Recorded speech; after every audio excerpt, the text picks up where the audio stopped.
Hello everyone, welcome to my YouTube channel understanding chemistry. आज हम बात करेंगे पैकिंग एफिशिएंसी या फिर पैकिंग फ्रैक्शंस की।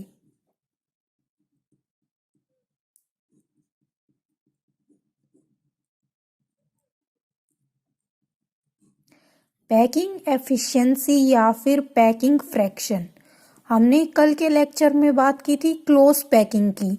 तो क्लोज पैकिंग के अंदर हमने बात की थी कि हमारे पास दो टाइप से होती है packing, cubic close packing and hexagonal close packing.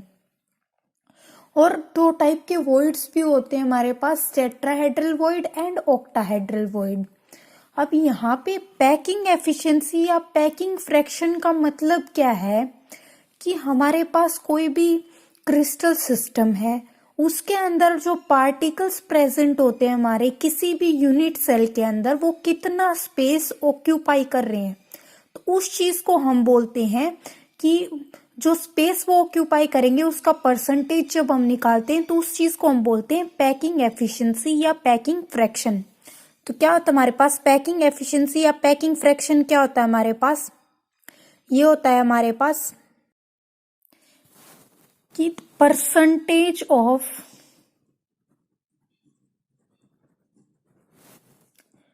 Total space filled by particles,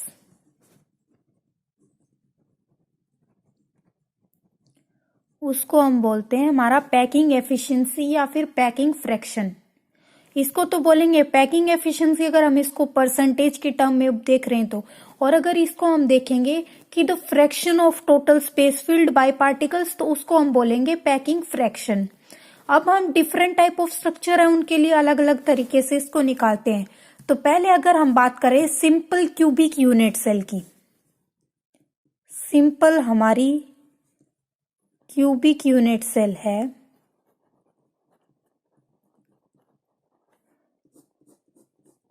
हम उसकी बात करें तो सिंपल क्यूबिक यूनिट सेल जो है उसके अंदर क्या होता है हमारे पास, हम ड्रॉ कर लेते हैं पहले।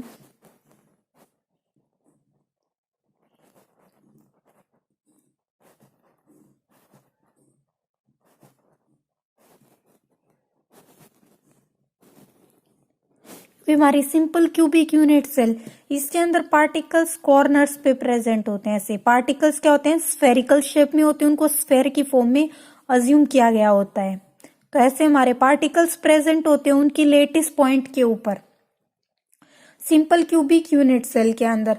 अब ये जो पार्टिकल्स की हम यहाँ पे बात कर रहे हैं ना, ये पार्टिकल्स देखो, यहाँ पे ये पार्टिकल और ये पार्टिकल, अब इसके बीच में ये इतना जो गैप है ना, ये सिर्फ हम ऐसे दिखाने में दिखाते हैं।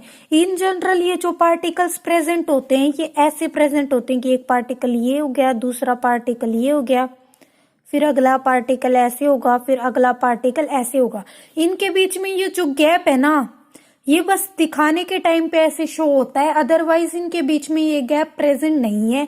ये जो एक एज लेंथ है ना, तो इसके ऊपर अगर एक पार्टिकल हमारा ऐसे प्रेजेंट है ये, और दूसरा पार्टिकल हमारा ऐसे प्रेजेंट है इसके ऊपर, तो इनके बीच में ये जो गैप है ना, ये गैप प्रेजेंट नहीं होता है।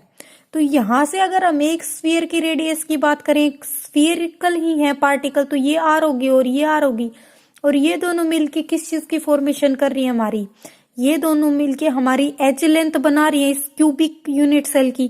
तो इसको हम ए से डिनोट करते हैं, एज लेंथ ए हो गई, और ये दोनों स्फीयर है उनकी रेडियस आर आर हो गई। तो यहां से हमारा ए किसके इक्वल होगा, ए हमारा इक्वल होगा आर प्लस आर। तो हम बोल सकते हैं हमारा ए इज इक्वल टू 2r है। और हमारे पास जो नंबर ऑफ स्फीयर्स हैं, अब हमें पता है कि हमारी cubic unit cell, simple cubic unit cell के अंदर टोटल नंबर ऑफ पार्टिकल्स हमने कैलकुलेट किए थे, वो हमारे पास क्या होते हैं, अब कॉर्नर्स पे प्रेजेंट होते हैं। कॉर्नर वाले पार्टिकल का कॉन्ट्रीब्यूशन 1/8 और टोटल नंबर ऑफ पार्टिकल्स भी 8, तो 1 आया था इनका कॉन्ट्रीब्यूशन। तो यहाँ पे number of total number of particle या फिर number of sphere per unit cell हो गया 1। अब हमें पता है कि कोई भी स्फीयर है उसकी वॉल्यूम क्या होती है हमारे पास, 4/3 पाई आर क्यूब होती है उसकी वॉल्यूम। अब हमें देखना है कि हमें पता लगाना है कि कितना टोटल स्पेस ये ऑक्यूपाई कर रहे हैं, परसेंटेज के अंदर फाइंड आउट करना है, और फ्रैक्शन भी फाइंड आउट कर सकते हैं या परसेंटेज भी। तो हमें क्या पता लगाना है कि कितना स्पेस ऑक्यूपाई कर रहे हैं। तो स्पेस क्या ऑक्यूपाई करेंगे, यहाँ पे जो स्फेरिकल पार्टिकल हैं वही तो स्पेस ऑक्यूपाई करेंगे। और स्पेस कौन सा ऑक्यूपाई करेंगे कि भाई हमारा एक क्यूब है और क्यूब का ये स्फेरिकल पार्टिकल्स कितना स्पेस ऑक्यूपाई कर रहे हैं। अब हम बात करें जैसे रियलाइज करने के लिए, इसको हम वाटर टैंक ले लें। अब एक टैंक है, वो इसका शेप क्यूबिक शेप के अंदर, और उसके अंदर हम डाल रहे हैं छोटे छोटे बॉल्स। तो बॉल्स कितना स्पेस ऑक्यूपाई करेंगे, अब हमें वो पता लगाना है उन्होंने कितना स्पेस ऑक्यूपाई किया। तो वो पता लगाने के लिए हम फ्रैक्शन देखते हैं, फ्रैक्शन फाइंड आउट करते हैं। तो फ्रैक्शन कितना फ्रैक्शन ऑक्यूपाइड है, तो वो ऐसे पता लगाएंगे कि भाई कितनी तो बॉल्स की वॉल्यूम है और फिर कितनी हमारे पास हमारी उस टैंक की वॉल्यूम है, जो क्यूबिक टैंक है उसकी वॉल्यूम कितनी होगी, और फिर बॉल्स की जितनी भी हमने उसके अंदर बॉल्स डाली है उनकी वॉल्यूम कितनी होगी। तो बॉल्स की वॉल्यूम को जब हम टोटल क्यूब की वॉल्यूम से डिवाइड कर देंगे तो हमारे पास आ जाएगा कि कितना फ्रैक्शन ऑक्यूपाइड है उसका। तो यहाँ पे हमारा पार्टिकल कितना है, एक है स्फेरिकल पार्टिकल टोटल नंबर में, तो उसकी वॉल्यूम हो गई 4/3 पाई आर क्यूब। मतलब इसके अंदर अब सिंपल क्यूबिक यूनिट सेल के अंदर जितने पार्टिकल है उन सब की वॉल्यूम हो गई 4/3 पाई आर क्यूब। और हमारी ये यूनिट सेल क्या है, क्यूबिक, और क्यूब की वॉल्यूम क्या होती है, इसकी एज लेंथ क्या है, ए। तो क्यूब की वॉल्यूम होती है ए क्यूब। अब ए की वैल्यू हमें पता है यहाँ से कि क्या है 2r, तो यहाँ पे हो जाएगा 2r का क्यूब, तो ये आ जाएगा हमारा 8r क्यूब। अब हमें पता लगाना है यहाँ पे फ्रैक्शन। तो फ्रैक्शन कैसे पता लगाएंगे, अब स्फीयर की वॉल्यूम और बाई क्यूब की वॉल्यूम, तो ये है 4/3 पाई आर क्यूब और ये है हमारा 8r क्यूब। तो यहां से ये आ गई π/6, और π/6 को हम क्या लिख सकते हैं, ये आएगी हमारे पास 0.524 फ्रैक्शन की फॉर्म में। और इसको परसेंटेज की फॉर्म में निकालेंगे तो इसको 100 से मल्टीप्लाई कर देंगे तो ये आ जाएगी हमारे पास 52.4%। तो हमारा जो सिंपल क्यूबिक यूनिट सेल है उसके केस में हमारी जो पैकिंग एफिशिएंसी आती है वो आती है 52.4%। कि जो हमारी क्यूबिक यूनिट सेल है उसका जो परसेंटेज है टोटल स्पेस का जो पार्टिकल्स ने फिल कर रखा है वो है हमारा 52.4%। ठीक है, तो ये हो गई हमारी सिंपल क्यूबिक यूनिट सेल की बात। अब हम बात करें अगर फेस सेंटर्ड की, हमारी जो फेस सेंटर्ड क्यूबिक है उसकी बात करें हम, तो फेस सेंटर्ड के अंदर क्या होता है हम ड्रॉ कर लेते हैं। पहले हम क्यूबिक यूनिट सेल की बात कर रहे हैं ये सारी। तो जो क्यूबिक यूनिट सेल है उसके अंदर हम बात कर रहे हैं पैकिंग एफिशिएंसी निकालनी है हमें फेस सेंटर्ड क्यूबिक की। तो पार्टिकल्स इसमें कॉर्नर्स पे मतलब लैटिस पॉइंट पे प्रेजेंट होते हैं, और इसके साथ साथ यहाँ पे पार्टिकल हर एक फेस में प्रेजेंट होते हैं, ये फ्रंट फेस का और ये बैक फेस का। अब यहाँ पे हो गए हमारे पास टोटल नंबर ऑफ पार्टिकल्स कितने होते हैं फेस सेंटर्ड के अंदर। एक तो देखो 1/8 तो सेंटर वालों का कॉन्ट्रीब्यूशन, इनका कॉन्ट्रीब्यूशन, और ये टोटल नंबर ऑफ 8 है, और प्लस में ये कितने है total number of particles, face वालों का कॉन्ट्रीब्यूशन हाफ होता है, और ये टोटल नंबर ऑफ पार्टिकल्स हमारे पास 6, तो यहाँ पे आ गया 4। तो टोटल नंबर ऑफ स्फीयर्स तो कितने हो गए यहाँ पे 4 हो गए। ठीक है, अब हमें इन 4 की वॉल्यूम निकालनी है, तो हमारे पास जो स्फीयर्स है उनकी वॉल्यूम तो कितनी आ जाएगी 4 × 4/3 पाई आर क्यूब। ये एक स्फीयर की वॉल्यूम है, मतलब स्फीरिकल हमारे पास यहाँ पे स्फीयर से क्या मतलब है कि हमारा ये पार्टिकल है, तो एक पार्टिकल की वॉल्यूम 4/3 पाई आर क्यूब है। टोटल 4 पार्टिकल हैं तो 4 से मल्टीप्लाई कर देंगे तो इसके आ जाएगी 16/3 पाई आर क्यूब। फिर उसके अलावा हमें निकालनी है हमारी क्यूब की वॉल्यूम। अब यहाँ पे इस क्यूब की वॉल्यूम निकालने के लिए हमें पहले देखना पड़ेगा ए और आर का हमारा क्या रिलेशन है यहाँ पे। तो देखो ये पार्टिकल्स ऐसे हैं, अब हम ये वाला अज्यूम करके चलें तो इसके अंदर कैसे हैं हमारे पार्टिकल्स, ऐसे प्रेजेंट है कि एक पार्टिकल ये है, दूसरा पार्टिकल ये है, फिर इनके बीच में एक पार्टिकल है और दूसरा पार्टिकल ये, और ये ऐसे पार्टिकल्स। तो इसके अंदर क्या हो रहा है हमारा, इसके अंदर हमारी एक ट्रायंगल की फॉर्मेशन हो रही है, राइट एंगल ट्रायंगल ABC की फॉर्मेशन हो रही है। ठीक है, तो इसके अंदर अब फेस सेंटर है, कॉर्नर्स को टच कर रहा है, तो हमें तो ये निकालनी है वैल्यू, क्योंकि इस केस में हमारी जो फेस सेंटर्ड है उसमें ये पार्टिकल फेस के सेंटर में भी तो है ना, तो हमें AC पता लगानी है।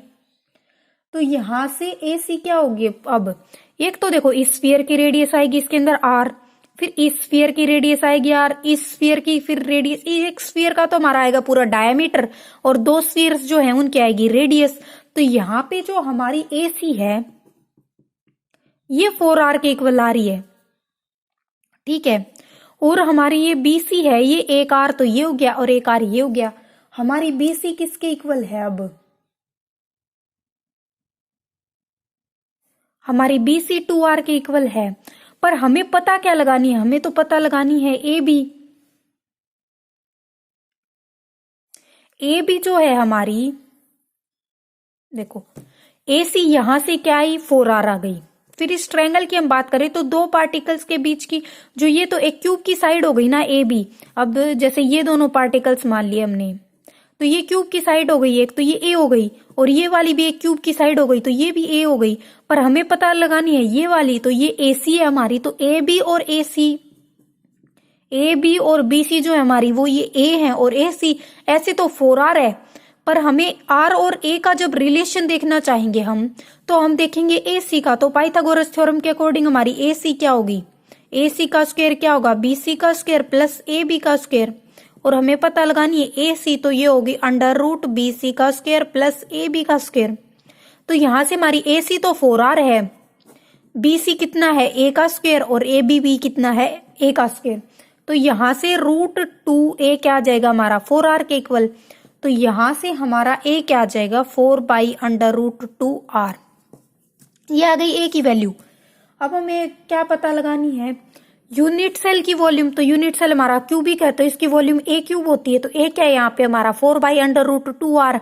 तो यहां से ये क्या आ जाएगा हमारा? 4/√2R का जब हम क्यूब करेंगे तो ये आ जाएगा हमारा 32/√2R क्यूब। ये आ गई हमारी A क्यूब की वॉल्यूम। मतलब ये हमारी यूनिट सेल की वॉल्यूम आ गई, ये हमारे नंबर ऑफ पार्टिकल्स की वॉल्यूम है। इन दोनों का फ्रैक्शन करेंगे तो हमारे पास आ जाएगी हमारी पैकिंग एफिशिएंसी। तो इसका फ्रैक्शन क्या होगा? 16/3 πr cube by 32/√2R cube. तो यहां से इसकी वैल्यू क्या आ जाएगी? √2π/6, और ये वैल्यू आ जाएगी हमारे पास 0.74 फ्रैक्शन की फॉर्म में। और अगर हम इसको परसेंटेज की फॉर्म में निकालेंगे तो ये आ जाएगी 74%। मतलब हमारा जो फेस सेंटर्ड है उसके केस में हमारी जो पैकिंग एफिशिएंसी है वो होगी 74%। फिर हम बात करें हमारी जो है हमारी, और हमने बात की थी दो टाइप की जो मेन पैकिंग थी हमारी, क्यूबिक क्लोज पैकिंग।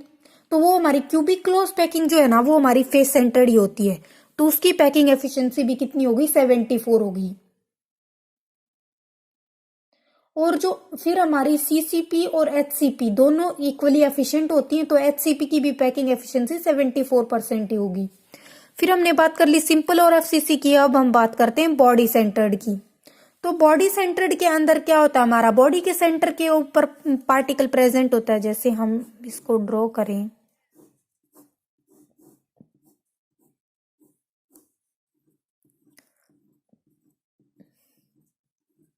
तो इस बॉडी के यहाँ पे सेंटर पे प्रेजेंट है।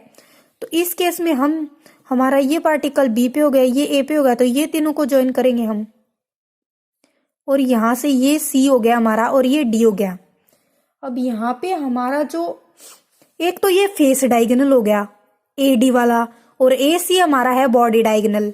तो यहां से हम पहले बॉडी डायगोनल है हमारा AD और फेस डायगोनल है AC, क्योंकि ये फेस के थ्रू जा रहा है और ये हमारा बीच में इसकी जो बॉडी है उसके थ्रू जा रहा है यहाँ पे। तो फिर हमारे यहाँ से AC की वैल्यू क्या होगी? अब हम अगर पाइथागोरस थ्योरम लगाएं यहाँ पे, तो AC क्या होगा हमारा? AC होगा √BC का स्क्वायर और प्लस AB का स्क्वायर। ठीक है। अब फिर हमारी BC क्या है? यहाँ पे ये भी एक एज लेंथ है और AB भी एक एज लेंथ है, तो हमारी AC की वैल्यू क्या आ जाएगी? √2A आ जाएगी। फिर हम अगर AD की बात करें, यहाँ पे AD फाइंड आउट करने के लिए हमें AC की रिक्वायरमेंट हुई है। तो अगर हमें AD फाइंड आउट करना है तो इसकी वैल्यू क्या होगी? AC का स्क्वायर प्लस CD का स्क्वायर अंडर द रूट। अब पाइथागोरस थ्योरम हम लगाएंगे ACD ट्रायंगल के ऊपर। पहले हमने लगाई थी ABC ट्रायंगल के ऊपर, अब हम लगाएंगे ADC ट्रायंगल के ऊपर। तो यहां से हमें AD फाइंड आउट करना है। अब AC कितना है? AC हमारा √2A, इसका स्क्वायर, और CD हमारी एक एज लेंथ है तो ये A होगी, तो A का स्क्वायर और अंडर द रूट। तो यहां से AD की वैल्यू आ जाएगी हमारी √3A। अब AD हमारा √3A है वैसे तो, और वैसे उस केस में अगर हम बात करें तो यहाँ से देखो ये पार्टिकल्स प्रेजेंट है ऐसे कि एक पार्टिकल ये है हमारा, फिर एक पार्टिकल बॉडी वाला ये हो गया और ये हो गया यहाँ से, ये ऐसे है हमारा AD। तो ये वैल्यू किसके इक्वल होगी, एक तो ये रेडियस हो गई और एक ये रेडियस, और ये हमारा पूरा डायमीटर जिसके अंदर 2r आएगा। तो यहाँ से AD की वैल्यू क्या आ रही है, यहाँ से 4r आ रही है। तो यहाँ से क्या हो जाएगा, फिर हम 4r को लिख देंगे √3a के इक्वल। तो यहाँ से a क्या आ गया, √3/4r। तो हमें पता लगानी है इस यूनिट सेल की वॉल्यूम, तो वो हो जाएगी हमारे पास a³ √3/4r का क्यूब। तो यहाँ से ये वैल्यू आ गई 64r³/3 और हम ये पता है BCC के अंदर नंबर ऑफ पार्टिकल्स कितने होते हैं, वो होते हैं देखो हमारे पास 1/8 सेंटर वालों का, कॉर्नर वालों का कंट्रीब्यूशन 1/8 × 8 और बॉडी वाले का कंट्रीब्यूशन 1। तो यहाँ से 2 हो गए। तो इनकी वॉल्यूम कितनी होगी, इनकी वॉल्यूम होगी हमारे पास 2 × 4/3πr³। अब हमें देखना है फ्रैक्शन, पैकिंग फ्रैक्शन देखना है, तो वो क्या होगा हमारा 8/3πr³। इनकी वॉल्यूम बाई हमारे जो यूनिट सेल है उसकी वॉल्यूम। तो यहां से आ जाएगा हमारा √3π/8। तो ये आ जाएगा हमारे पास 0.68 फ्रैक्शन और 68% आ जाएगी हमारे पास पैकिंग मतलब परसेंटेज, पैकिंग एफिशिएंसी। तो यहां से हमने कैलकुलेट की simple cubic unit cell, face centred cubic और बॉडी सेंटर्ड क्यूबिक की पैकिंग एफिशिएंसी या फिर पैकिंग फ्रैक्शन। सिंपल के केस में है हमारा 52.4%, फेस सेंटर्ड के केस में 74% और बॉडी सेंटर्ड के केस में हमारा आया 68%। अब हम बात करते हैं रेडियस रेशियो रूल्स की।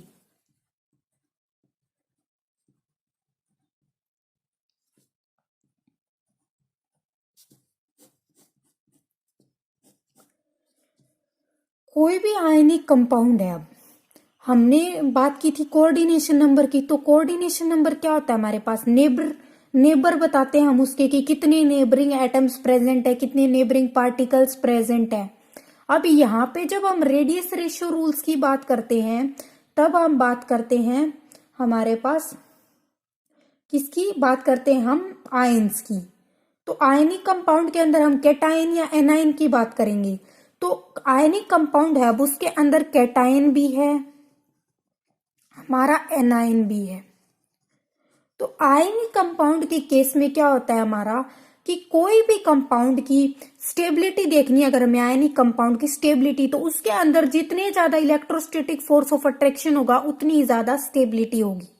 तो हमारे कैटायन और एनायन मतलब आयनिक कंपाउंड, जब हमने क्रिस्टलाइन कंपाउंड्स की क्लासिफिकेशन की तब बात की थी आयनिक कंपाउंड्स की, तो उनके बीच में इलेक्ट्रोस्टैटिक फोर्स ऑफ अट्रैक्शन होता है और इलेक्ट्रोस्टैटिक फोर्स ऑफ अट्रैक्शन जब उनके बीच में प्रेजेंट होता है तो वो जितना ज्यादा इलेक्ट्रोस्टैटिक फोर्स ऑफ अट्रैक्शन होगा उतने ही ज्यादा स्टेबल हमारे पास कंपाउंड्स होंगे। तो अब उनकी जो इलेक्ट्रोस्टैटिक फोर्स ऑफ अट्रैक्शन ज्यादा होने के लिए क्या होना चाहिए कि हमारा जो हर एक कैटायन है ना वो मैक्सिमम नंबर ऑफ एनायन से सराउंडेड होना चाहिए, या फिर वाइस वर्सा कि हमारा एक anion maximum number of cations के द्वारा सराउंडेड होना चाहिए, तो आयनिक कंपाउंड हमारा उतना ही ज्यादा स्टेबल होगा। तो आयनिक कंपाउंड्स के केस में हम कोऑर्डिनेशन नंबर को कैसे डिफाइन करते हैं कि number of oppositely charged ion surrounding each ion, कि आयन्स को जितने अपोजिटली चार्ज आयन सराउंड कर रहे हैं वो होगा उसका कोऑर्डिनेशन नंबर। ठीक है, और रेडियस रेशियो क्या होता है, अब हम यहाँ पे बात कर रहे हैं रेडियस रेशियो रूल्स की। तो रेडियस रेशियो क्या होता है हमारे पास, रेडियस रेशियो होता है हमारे पास ratio of radius of cation to that of anion. क्या होगा हमारे पास रेडियस रेशियो, ये रेशियो होता है किस किस चीज का, रेडियस ऑफ कैटायन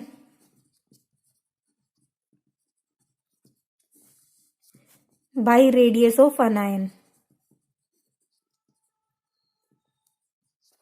कैटायन की आर पॉजिटिव से डेनोट करते हैं और एनायन की आर नेगेटिव से डेनोट करते हैं। तो जितना ज्यादा, अब रेडियस रेशियो में हमारा ऊपर क्या है, न्यूमिनेटर में रेडियस ऑफ कैटायन है, अब हमें रेडियस रेशियो अगर ज्यादा करना है तो हम कैटाइन की रेडियस जितनी ज्यादा होगी उतना ज्यादा रेडियस रेशियो होगा, और एनायन की रेडियस जितनी ज्यादा होगी उतना रेडियस रेशियो हमारा होगा कम। तो हमें इस केस में करना क्या है, फिर कैटाइन की रेडियस जितना ज्यादा लार्ज साइज कैटाइन का होगा तो उतना ज्यादा उसका रेडियस रेशियो होगा, और जितना ज्यादा साइज होगा उतना ही उसका कोऑर्डिनेशन नंबर होगा। क्योंकि अब जो चीज छोटी है, जैसे देखो ये है हमारा कैटाइन, तो इसके बाहर से हमारे ऐसे कम एनायन सराउंड कर सकते हैं, पर ये बहुत बड़ा है हमारे पास, तो इसके सराउंडिंग में हमारे बहुत ज्यादा एनायंस आ सकते हैं। तो इसका कोऑर्डिनेशन नंबर ज्यादा हो गया, तो जितना साइज कैटाइन का ज्यादा उतना ही उसका ज्यादा कोऑर्डिनेशन नंबर और उतना ही उसका रेडियस रेशियो। तो ये जो रिलेशनशिप है रेडियस रेशियो का और कोऑर्डिनेशन नंबर का, इसको और स्ट्रक्चरल अरेंजमेंट का, तो इसको हम बोलते हैं radius ratio rule. Radius ratio rule क्या होते हैं? रेडियस रेशियो रूल एक रिलेशनशिप है किस चीज का? रेडियस के रेशियो का, कोऑर्डिनेशन नंबर का और स्ट्रक्चरल अरेंजमेंट का। उस रिलेशनशिप को ही हमने रेडियस रेशियो रूल बोला है। अब रेडियस रेशियो रूल का कोऑर्डिनेशन नंबर और स्ट्रक्चरल अरेंजमेंट के साथ कैसे इफेक्ट पड़ता है उसकी एक टेबल है। अब अगर हम बात कर रहे हैं यहाँ पे A B type of structure की, तो A B type of structure के अंदर हमने रेडियस रेशियोज की कुछ रेंज दे दी कि हमारा रेडियस का रेशियो इस रेंज के अंदर होगा तो हमारा ये कोऑर्डिनेशन नंबर होगा,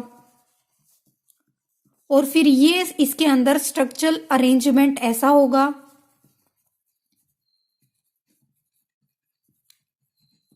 और ये इस रेडियस रेशियो रूल ये कंपाउंड्स के अंदर, मतलब ये रेडियस रेशियो रेंज ये कंपाउंड शो करते हैं वो उसके एग्जांपल्स। तो इसके लिए एक टेबल दे दी। तो रेडियस रेशियो की हम बात करें, अगर हमारा रेडियस का रेशियो 1.55 टू 0.1555 टू 0.225 है, फिर नेक्स्ट रेंज ले ली 0.225 से 0.414, फिर नेक्स्ट ले ली 0.414 से 0.732, फिर ले ली 0.7321। तो हमारे इस केस में कोऑर्डिनेशन नंबर जब 0.155 टू 0.225 होगा तो कोऑर्डिनेशन नंबर 3 होगा, 0.225 से 0.414 होगा तो कोऑर्डिनेशन नंबर 4 होगा, 0.414 से 0.732 होगा तो कोऑर्डिनेशन नंबर 6 होगा, और 0.7321 होगा तो कोऑर्डिनेशन नंबर 8 होगा। और इनका स्ट्रक्चरल अरेंजमेंट क्या होगा? तो अगर कोऑर्डिनेशन नंबर 3 है तो ये प्लेनर ट्रायंगुलर होगा, अगर कोऑर्डिनेशन नंबर 4 है तो टेट्राहेड्रल होगा, कोऑर्डिनेशन नंबर 6 है तो ऑक्टाहेड्रल होगा, और कोऑर्डिनेशन नंबर 8 है तो हमारी बॉडी सेंटर्ड क्यूबिक होगा। और इसके एग्जांपल्स क्या हैं? बेरियम ऑक्साइड है प्लेनर ट्रायंगुलर का, टेट्राहेड्रल का कॉपर ब्रोमाइड है, कॉपर क्लोराइड है, कॉपर आयोडाइड है, ठीक है। और अब हम बात करें ऑक्टाहेड्रल की, तो ये हमारे पास sodium bromide, potassium bromide, magnesium oxide, manganese oxide, calcium oxide. और हम बात करें फिर बॉडी सेंटर्ड वाले के, तो इसके है caesium iodide, caesium bromide, thallium bromide, इस टाइप से ये हमारे हैं इनके एग्जाम्पल्स। तो रेडियस रेशियो रूल क्या होता है हमारे पास? रेडियस रेशियो रूल होता है हमारे पास, रेडियस रेशियो होती है पहले ratio of cation to ratio of anion, और फिर रेडियस रेशियो रूल वो रूल होता है जो हमें रिलेशनशिप देता है रेडियस रेशियो का, उसके कोऑर्डिनेशन नंबर और स्ट्रक्चरल अरेंजमेंट के हिसाब से, कि अगर हम किसी भी मॉलिक्यूल के अंदर उसका अगर रेडियस, कैटाइन की रेडियस पता है, एनाइन की रेडियस पता है, तो हम देखेंगे उसका रेशियो क्या होगा रेडियस का, और फिर उस रेडियस के रेशियो के बेसिस के ऊपर हम उसका कोऑर्डिनेशन नंबर और स्ट्रक्चरल अरेंजमेंट फाइंड आउट कर सकते हैं। तो ये रेडियस रेशियो रूल की इंपॉर्टेंस।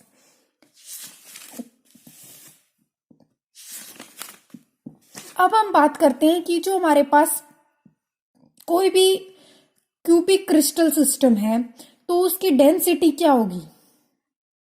तो हमारे पास डेंसिटी क्या होती है? मास बाय वॉल्यूम होती है डेंसिटी। तो यहाँ पे अब हम बात कर रहे हैं यूनिट सेल की। तो यूनिट सेल के अंदर अगर हम क्यूबिक क्रिस्टल्स की बात करते हैं मेनली, तो अगर क्यूबिक यूनिट सेल की बात करें हम, तो डेंसिटी क्या होगी हमारे पास? डेंसिटी होती है mass of unit cell by volume.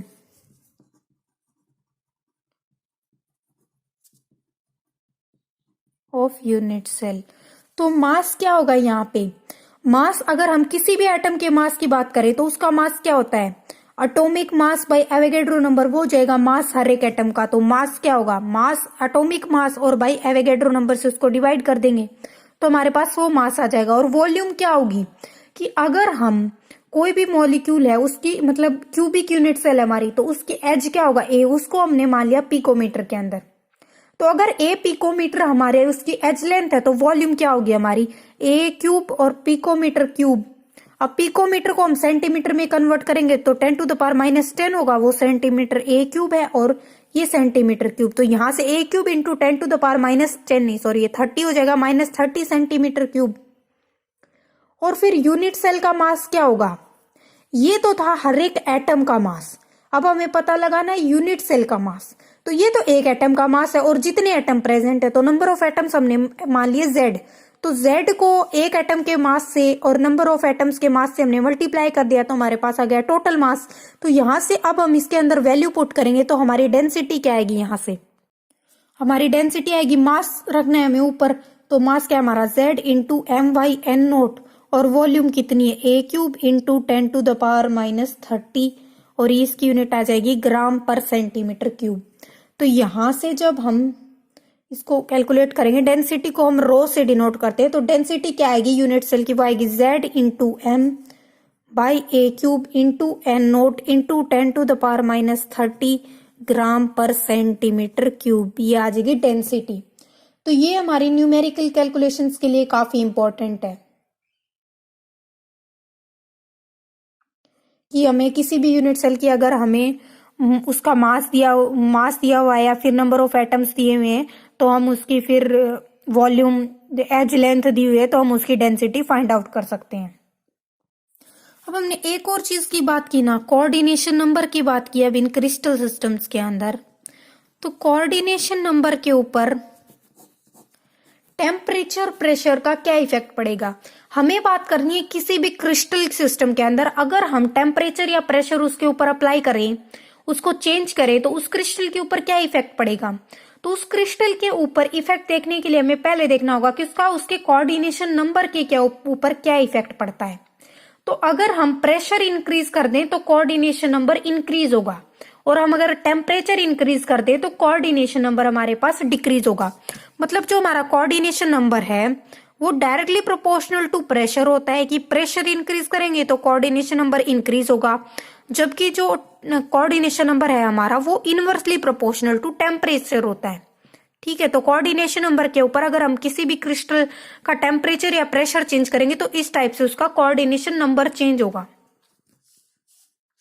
तो ये बात हो गई आज के लेक्चर में, हमने बात कर ली पैकिंग एफिशिएंसी या पैकिंग फ्रैक्शन की, और फिर हमने बात की रेडियस रेशियो रूल्स और डेंसिटी की, और फिर कोऑर्डिनेशन नंबर के ऊपर टेम्परेचर एंड प्रेशर का क्या इफेक्ट पड़ता है।